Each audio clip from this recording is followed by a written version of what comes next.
Hey guys, welcome to our video. This is going to be a little bit different because we're not going to talk about the law. We're not going to talk about case decisions. Instead, we're going to talk about debt. And the reason I want to do this is we all recognize that if we can minimize our debt, then we minimize our chances of dealing with a debt collector, having false information on our credit report. If we're not getting behind with our mortgage, we don't have to deal with these crooked mortgage companies. And so how do we do that? And connected with that is I'll have people reach out to me, and some of them you might see on comments, and they say, John, if your clients would just not get in debt, they wouldn't be in this situation. Well, yeah, I guess.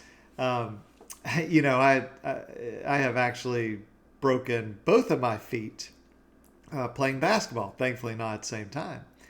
And if the orthopedic doctor said to me, John, if last night when you broke your foot playing basketball, if you had just not played basketball, your foot would not be broken. There's your solution. Good luck. I'm pulling for you. No. I know that. Okay. I know my foot's broken. I'm asking, what do I do now to fix it? Okay. So that's what we're talking about here is not, if we had gone back and made every decision perfectly in the past. Well, I'm human. I presume you're human if you're watching this. And you're in the same boat. So what do we do now if we're in a situation where we have a good bit of debt? Well, the question that was asked to me and what, kind of got me going down this path is, what's a snowball method of paying down debt? And should I start with the highest interest rate or the lowest balance? Well, let's talk about this. This is a technique, and Dave Ramsey talks about this. People were talking about it before Dave Ramsey. I remember and some of you will remember what cassette tapes are. I had a cassette tape program probably 35 years ago where the guy was saying, hey, here's a method I've been using for decades to, get out of debt and then use that money to invest. And so it's called different things, different names. Different people will claim that they invented it. Look, it's been around. It works. It just requires discipline, and we'll talk about that. So here's a basic idea. Take all your debts, you list them out, you list out the amount you owe, and you list out the monthly payments. So here's an example. These are not accurate, okay? I didn't use a calculator to say, well, at 27% interest or 14%. I did it to make the numbers easy for me. So debt number one, $500, 20 a month. Debt number two, $2,000 at 80 a month. Debt three, $3,000 at 100 a month. And debt four, $5,000 at 200 a month. So to make this system work, we have to find extra money. Because if we're just making the minimum payments, you look at your credit card statement, I don't know, it'll say like 20 years to pay the thing off. So we have to find extra money. We've got to cut expenses or raise our income. That might be doing a side job, might be working on Fiverr.com or Upworks or getting some overtime or whatever it is. But let's say in our example, we can get an extra $200 a month. So what do? We pay the minimum on everything. And then we use that extra money, in our case, $200 a month, on the lowest balance. So we're going to ignore the interest rate. Now, if you do everything on a spreadsheet, you'll come to the conclusion you would actually save a few dollars if you first started with the highest interest rate. So financially, mathematically, that makes sense. And if we just were totally operating by logic, that would totally make sense. But we don't. We're human beings. We operate off of emotion. And it's funny, I'll have people say to me, John, I never make decisions on emotion, only on logic. I go, really? So tell me what you eat. Did you eat any cake on your birthday? Did you, do you always eat healthy? Do you always exercise? Do you always get 8 hours of sleep? They'll say, oh, no, I want to stay up late and watch this movie or watch this ball game or, I like to, eat a bunch of food I know I shouldn't eat. Well, see, we're doing that because of emotion. Now, nothing wrong with that. That's why we're not computers. We're human beings. But we make decisions based on emotion. And so we need some victories here. So imagine that I say, all right, it's January when I'm recording this. I need to lose 100 pounds. And I'm going to cut out all junk food. I'm going to lift weights twice a week. I'm going to do cardio twice a week, yoga twice a week, get plenty of rest, plenty of recovery. And I do that for 6 weeks, and there's zero change on the scale. And my clothes don't fit any better. Now, I might be getting healthier. Obviously, I'm exaggerating with this example, but I might be getting healthier. But it's going to be very, very discouraging to not see any progress. And so when we start with the smallest debt, and then we can knock that out, then we get some momentum. And so psychology is more important than mathematics here. All right, so here's our example again of the debt. So I'm going to assume, just to make this easy, those minimum payments, that won't touch the principal. Now, it really does, okay? Not much, but it will really lower the principal. We're just going to ignore that. So debt number one, we're throwing an extra $200 a month toward the principal. Well, in 2 months, that's $400. 3 months, $600. So 2.5 months, boom, we paid off debt number one. Well, then what do? Well, then we take that minimum payment from debt number one and the extra payment, and we throw that on debt number two. So debt number one is gone.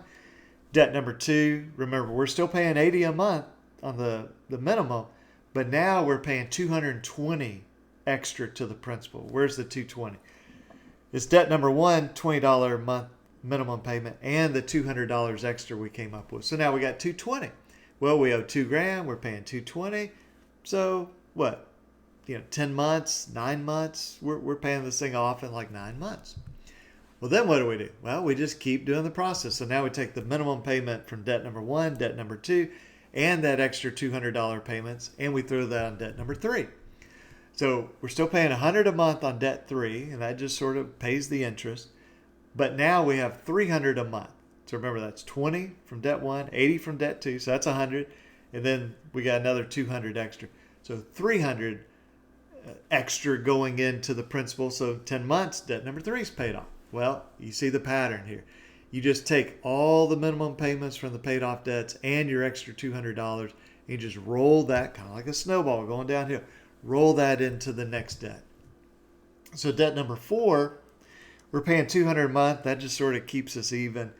But then we've got $400 extra total to put toward principal. So in 10 months, that's $4,000. 12 months, $4,800. 13 months, $5,200. In about a year, we're going to have that debt paid off. So a couple keys. We cannot increase the debt.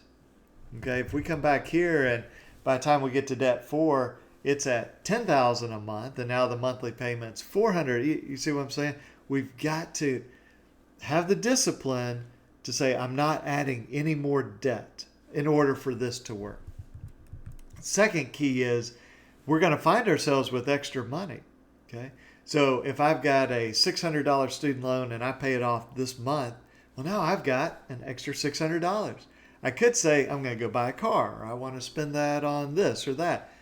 But the key is to plow that back into the snowball method and knock out the debt. Now, if we have some emergency, it wipes out our emergency fund, and we're like, I got to take care of the kids, or my car blew up. Hey, I get it. This is reality, okay? Now, people can say, never let an emergency come up. Well, I don't know how you control all the universe to make sure that nothing ever happens. If it does, take care of it and then get back on track. That's going to be the key. Get back on track so you can pay off the debt. Now, after you knock out all these debts, what do you do then? Well, you might start putting it on your mortgage. So let's look back. By the time we pay off debt number four, that was $200 a month. And then we've got an extra $400. So that's $600 total a month. So if we're putting that on our mortgage, that's $7,200 a year in principal. In 10 years, that's $72,000 paid off of our principal. So that may be something. Get rid of the house payment or the house mortgage. Maybe we want to put that in savings. We want to build up a really nice savings account. Maybe we want to put that in investment, put that in retirement. The point is now you have that chunk of money, that $600 that you could do something with. And some people would say, pay off all debt till you have zero debt. Others would say, no, get it down to your mortgage and then make sure that you have lots of cash, you have lots of investment. Look, when you get to that point, you get to decide what's best for you on that. But to the extent we can get rid of credit card debt and student loan debt and car debt and all that sort of stuff and get down just to our mortgage, hey, that's a wonderful thing. You make the choice there. So an objection to this is it's not easy. And I totally agree. This is not easy, okay? It's simple, but it's not easy. And so what we have to have is discipline and the right strategy. And when I say strategy, I mean, what do we do up here to make sure that we can make these changes, okay? So if I say, I haven't been working out and I want to work out every morning as soon as I get up, well, I could go to bed in my workout clothes. So when I wake up, I'm like, hey, I'm dressed to go run or lift weights or whatever it is. Or I could put my workout clothes, right by the bed, or put them by the door, or whatever the situation is. Okay, if say I'm really tempted at 2 o'clock, I go to the vending machine, I buy a bunch of candy or potato chips, and I don't want to do that because I think that's not healthy. Well, can I? When I have some willpower, and willpower is a diminishing thing over the day, so maybe on the weekend I go, you know what, I got plenty of willpower. Let me go ahead and make some food, and I'm going to take some snacks with me that will be healthy snacks. So at 2 o'clock, I'm not going to the vending machine. So strategy is planning ahead. It's also getting leverage over ourselves. Now, if you're interested in that, I'm happy to do some videos on that. How do we make changes to habits that we've had? How do we change our thought process? It doesn't exactly involve the legal field, but if you're interested in that, just let me know and I'll be glad to do some videos on that. But the point is, we have to have discipline. There's no excuse or no substitute for discipline and the right strategy. Okay, so maybe it's reminding ourselves of what we will get when we are out of debt, or how much pain we will be in if we continue to stay in debt. So get the right strategy, get discipline.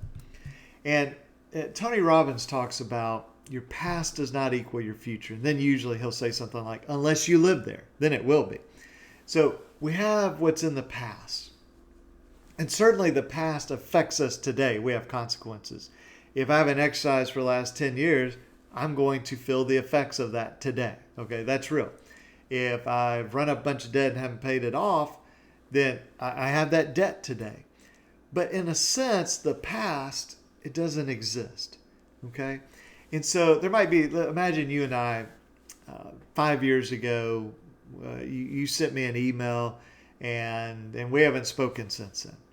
And you say, John, why haven't we talked? I said, because you were so ugly in that email to me. And it really has offended me. And every time I think about you, I think about that email, and I can't get over that. And you say, what are you talking about? And I say, that email you sent me 5 years ago. I never sent you an email. And I pulled it up, and it wasn't you. It was somebody with a similar name. Well, before I figured that out, that was real in my past. You had really done that to me. That existed in the past, but it was false. Okay? So have to remember the past is really up here in our mind. Now, again, I'm not saying there aren't consequences, okay? But what was said, what was done, that's in our memory. And it may be right, it may not be right. But the point is that past doesn't control our present, and certainly doesn't control our future unless we allow it to. And so in the past, we may not have had discipline. But today, we can have discipline. The past is gone. Today is right now. We do have a choice right now. That's the beauty of life, okay? Every day we get a brand new choice. And it doesn't have to be on January 1st, or it doesn't have to be on our birthday, or when we turn 40 or 50 or 60 or whatever it is, or when we get married or have kids. It can be right now. We can decide right now, today, I'm going to change. And this snowball method is one way to work on getting out of debt. Come up with some extra money, make all the minimum payments, take that extra money, throw it on debt number one, and see that go away. And then take what you were doing there, all the money toward debt number one, put it toward debt number two, then debt number three, debt number four. If you got 40 debts, hey, you got to start now. And so I hope that this is helpful to you, this video. I know it's a little bit different than what we normally do, but but I wanted to share this with you. And I don't think I've told you anything new in this video. You probably have heard this before. I'm confident that you have. But maybe this is a good reminder. Maybe it's the right time to be reminded. Maybe the way I said it, just a slightly different way that connects with you. I certainly have had people tell me stuff repeatedly. I hear somebody else tell me, and I go, oh, that makes perfect sense. I go back to the first person. They're like, I've been telling you that for 10 years. It's like, really? Well, I don't know. Just the way they said it, it kind of connected with me. Or maybe I just needed to hear it for like the 101st time. Okay. So in any event, thanks for watching this video. Leave your comments. Let me know if you want this sort of stuff in addition to the legal videos. I'm not giving those up, obviously. But if you like this sort of stuff or some of the kind of the psychology, how do we change habits? How do we make changes in our lives? I'm happy to share that as well. I certainly don't have all the answers, but I've made a lot of mistakes, and occasionally I've stumbled into the right direction, and I'm happy to share that. So thanks for watching this video, and I'll catch you guys later. Bye-bye.